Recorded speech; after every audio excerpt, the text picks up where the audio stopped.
Welcome to Leadership and the Tarot. My name's Nicole. I'll be your guide on this journey. I'm so glad you've joined us. Let's jump in.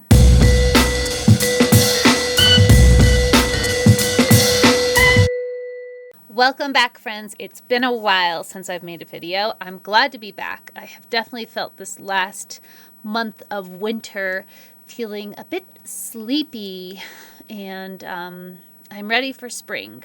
But I have been doing my reading and pulling my cards, and so I'm just really glad to get back into the video. So let's go ahead and just jump right into the books that I have been engaging with, and I really enjoyed the last video I made when I put two cards together, and it really resonated, so I thought, let's do it again. And the two cards that I pulled after each week, they were really so connected to one another, it just felt right. So the two cards that I pulled, the first was the Lovers. I'll go ahead and the Lovers is part of the major arcana, our major life lessons. And the book that resonated with me for that card was All About Love by Bell Hooks. And the second card that I pulled was the Nine of Pentacles. And pentacles are about our earthly beings, our physical realm. We have our protagonist here surrounded by abundance in their beautiful garden. And the card, or the book that I was called to in with the Nine of Pentacles was the book Grateful, the Subversive Practice of Giving Thanks. So what are these two cards and these books calling us into? Well, everything really came around how are we bringing love into our work. In Bell Hooks' All About Love, there is a dialogue, an invitation into thinking about the importance of love in our lives, starting with love of ourselves, and then how does that radiate out towards loving others? And what does that look like? What does true love look like? And why is it so critical for our society to be rooting ourselves and our relationships in love?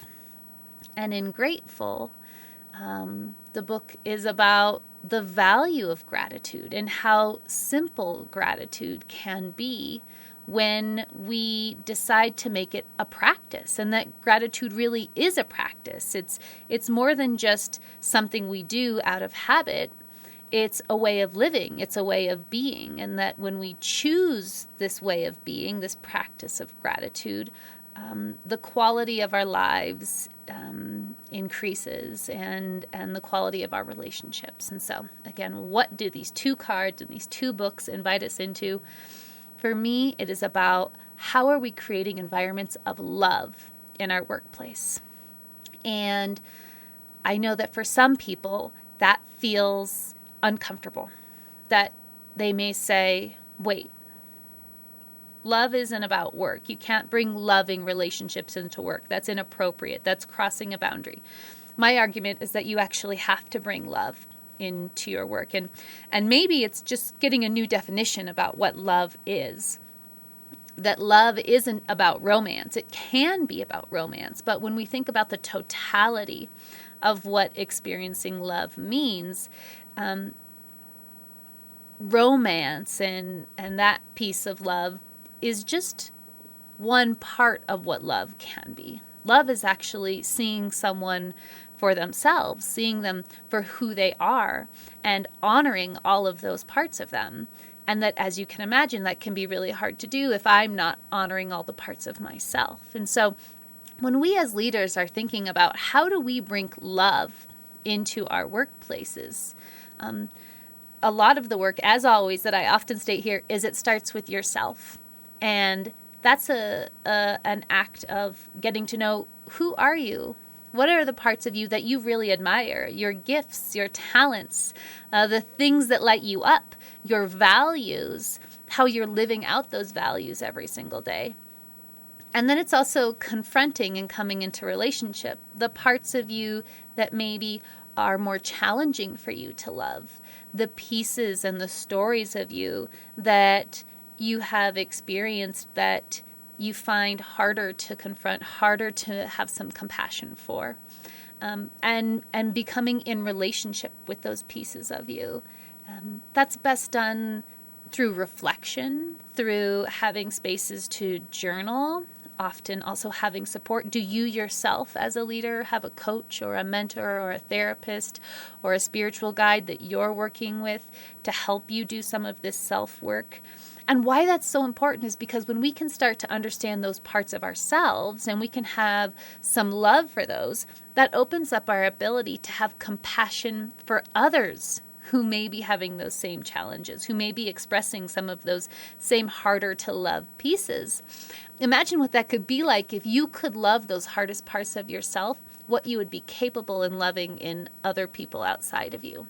And I think that's really important when we're talking about the people that we lead. Do they feel loved? Do they feel valued when they come into the workplace? Or do they feel judged? Do they feel like they're not enough? And if we're creating that feeling in them, perhaps checking in with ourselves of, am I also doing that for myself? So how do we create this feeling of people being loved? And for me, again, I'll go into the book of Grateful and in our 9 of Pentacles about really being able to see everything, the abundance of what people have to offer. And when we can see what people have to offer and then honor that and be grateful for that, we are able to really create a more robust and grounded relationship with them and who they are. You perhaps know the book 5 Love Languages, or the Languages of Love, the 5 love languages. There's also one for work if you're interested. Love languages in the workplace is a really, being able to translate from our personal lives to our professional lives.